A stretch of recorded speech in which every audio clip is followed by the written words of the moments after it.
आपने देखा होगा कि कई लोगों की कंप्लेंट रहती है कि खाना खाने के बाद हमारा पेट फूल जाता है। तो आज हम यह डिस्कस करेंगे कि खाना खाने के बाद अगर आपका पेट फूल रहा हो तो हम उसे कैसे अवॉइड कर सकते हैं। नमस्कार, मैं हूं डॉक्टर यश और आपका स्वागत है मेरी यूट्यूब चैनल पर। अगर आपने अभी तक मेरे चैनल को सब्सक्राइब नहीं किया है तो नीचे दिए गए सब्सक्राइब बटन पर क्लिक करें ताकि आपको आने वाले वीडियो की जानकारी मिल सके। तो जब भी ब्लोटिंग होती है यानी कि आपका पेट जब फूलता है तो मुख्य रूप से 4 प्रकार के लक्षण देखने को मिलते हैं। नंबर 1 है पेट सूज जाना। उसमें मुख्य रूप से नाभि के ऊपर वाला पार्ट पेट का सूज जाता है। नंबर 2 है डकारे आना। यह डकारे या तो सूखी हो सकती है या फिर वो उसमें पानी भी आ सकता है या फिर उसमें अगर आपने ज्यादा खाया हो तो खाना भी आ सकता है। नंबर 3 है पेट में दर्द होना और नंबर 4 है लैट्रिन के भाग से हवा पास होना यानी कि गैस पास होना। तो ब्लोटिंग होने का सबसे पहला और बड़ा रीजन है ओवर ईटिंग करना यानी कि ज्यादा प्रमाण में खाना खा लेना। जब आप ज्यादा प्रमाण में यानी कि एक साथ एक मील में ज्यादा फूड खाते हो और जल्दी जल्दी खाते हो तो आपको ब्लोटिंग होने की संभावना बढ़ जाती है। ऐसा इसलिए होता है क्योंकि नॉर्मली जब भी हमारे पेट में फूड आता है और हमारा फूड स्टमक में फूल हो जाता है तब हमारे स्टमक में से कॉलीसिस्टोकाइनिन नाम का एक सिग्नल पैदा होता है जो हमारे ब्रेन को यह संदेशा देता है कि अब मेरा पेट भर चुका है, अब ज्यादा खाने की जरूरत नहीं है। लेकिन यह प्रक्रिया होने पर 20 से 30 मिनट का समय लगता है। अभी जब भी आप ज्यादा फास्ट खाना खाओगे तो यह प्रक्रिया पूरी हो उससे पहले ही आप ज्यादा प्रमाण में खाना खा चुके होंगे, जिसकी मदद से आपको पता ही नहीं चलेगा कि आपने ज्यादा प्रमाण में खाना खा लिया है। तो इससे बचने के लिए नंबर 1 आप ओवर ईटिंग से बचे। नंबर 2 आप खाना धीरे धीरे और शांति से खाएं। नंबर 3 आपको माइंडफुल ईटिंग करना चाहिए और नंबर 4 है आपको अपनी प्लेट फुल बहुत सारे प्रमाण में न भरकर लेस क्वांटिटी में भरनी चाहिए ताकि आपको भी पता चल सके कि आपने कितना खाया है। अभी हमारे पेट में 2 प्रकार के बैक्टीरिया होते हैं, गुड बैक्टीरिया और बैड बैक्टीरिया। तो गुड बैक्टीरिया को हम जितना ही नरिशमेंट देंगे उतना ही वो गट में प्रोलिफरेट करेंगे यानी कि उनकी मात्रा उतनी ही ज्यादा बढ़ जाएगी। उसके साथ ही बैड बैक्टीरिया को वो कम करेंगे।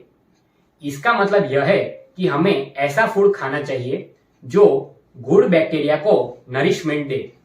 तो ऐसा मोस्टली फूड है प्रोबायोटिक फूड जिसमें दही, अचार तथा कैफीर का समावेश होता है।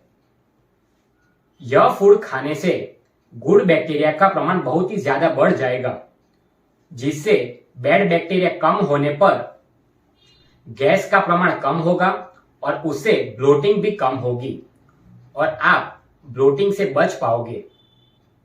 नेक्स्ट है आपको रेगुलर इंटरवल पर खाना खाना चाहिए क्योंकि हमारे स्टमक में कुछ ऐसे बैक्टीरिया होते हैं जो अगर लंबे समय तक पड़े रहे तो वो गैस का फॉर्मेशन करते हैं जिसकी मदद से वो ब्लोटिंग कर सकते हैं। तो इससे बचने के लिए हमें 2 मील के इंटरवल के बीच में फ्रूट्स तथा नट्स या थोड़ा थोड़ा पोर्शन में खाना खाना चाहिए जिसकी मदद से हम ब्लोटिंग से बच सकते हैं। अभी कई लोगों को फूड से एलर्जी या फिर इनटॉलरेंस हो सकता है यानी कि फूड में अगर लैक्टोज इनटॉलरेंस पेशेंट हो तो उसमें डेयरी प्रोडक्ट से, ग्लूटेन से अगर इनटॉलरेंस हो तो गेहूं से, फ्रुक्टोज से इनटॉलरेंस हो तो फ्रूट से और अगर अंडे के प्रोटीन से इनटॉलरेंस हो तो इन सभी से व्यक्ति को एलर्जी या फिर इंटॉलरेंस हो सकता है। तो उससे बचने के लिए आपको एक पेशेंट किस वस्तु से इंटॉलरेंट है या फिर एलर्जिक है उसकी लिस्ट बनानी चाहिए और उसको एलिमिनेट कर देना चाहिए अपने फूड से, ताकि ब्लोटिंग ना हो सके और गैस भी ना बने। अभी आप ऐसे कई काम करते हो जिसमें आप मुंह के द्वारा हवा स्वेलो करते हो, जैसे कि चिंगम चबाते हो या फिर आप स्ट्रो के द्वारा सॉफ्ट ड्रिंक्स पीते हो। तो इस प्रक्रिया में आप बहुत सारा प्रमाण में हवा को स्वेलो करते हो। जब आप कार्बन डाइऑक्साइड वाले ड्रिंक्स पीते हो तब भी वो ड्रिंक्स अंदर जाकर बबल्स के रूप में अंदर ब्लोटिंग करते हैं और गैस भी ज्यादा प्रमाण में बढ़ता है। तो आपको इन सबको अवॉइड करना चाहिए। अभी जब आप हाई फाइबर वाला फूड खाते हो तब भी यह हो सकता है। अभी आप यह सुनकर प्रश्न में पढ़ ही जाओगे कि हाई फाइबर वाला फूड खाना तो अच्छा होता है और यह सही भी है, लेकिन कई बार जब आप लेंटिल्स यानी कि दाल तथा बीन्स खाते हो तब यह हाई फाइबर वाला फूड वो गैस करने में बहुत ही ज्यादा प्रमाण में इंपॉर्टेंट रोल प्ले करता है। तो ऐसी परिस्थिति में आपको यह सोचना चाहिए कि जब भी मैं यह खाना खाता हूं यानी कि लेंटिल्स और बीन्स खाता हूं तब क्या मुझे ऐसा होता है यानी कि गैस बनता है। अगर ऐसा हो तो उसे एलिमिनेट कर देना चाहिए अपने फूड से, और ऐसा ना हो तो आपको अपने यह फूड में लेंटिल्स और बीन्स आप चालू रख सकते हो। अभी मैं आपको एक और बताता हूं कि जब आप ज्यादा प्रमाण में सॉल्ट यानी कि नमक की इंटेक करोगे तब भी ब्लोटिंग या फिर गैस होने का प्रमाण बढ़ सकता है।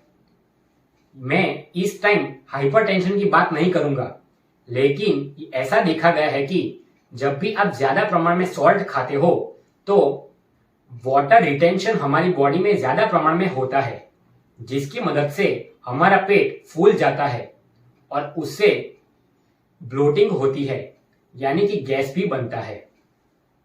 तो अभी आखिर में मैं आपको यह बताऊंगा कि अभी मैंने जो आपको बताया वो अगर आप अपनी लाइफस्टाइल में इंप्लीमेंट करोगे तो मोस्टली सारी प्रॉब्लम्स पेट फूलने की सॉल्व हो जाएगी।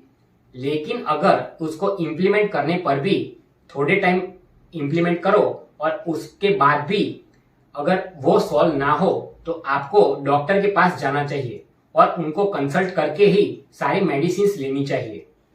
अगर आपको यह वीडियो पसंद आया हो तो इस वीडियो को लाइक करें और शेयर करके अधिकतम से अधिकतम लोगों तक पहुंचाएं ताकि उनको भी इस इंफॉर्मेशन का लाभ मिल सके। Thank you.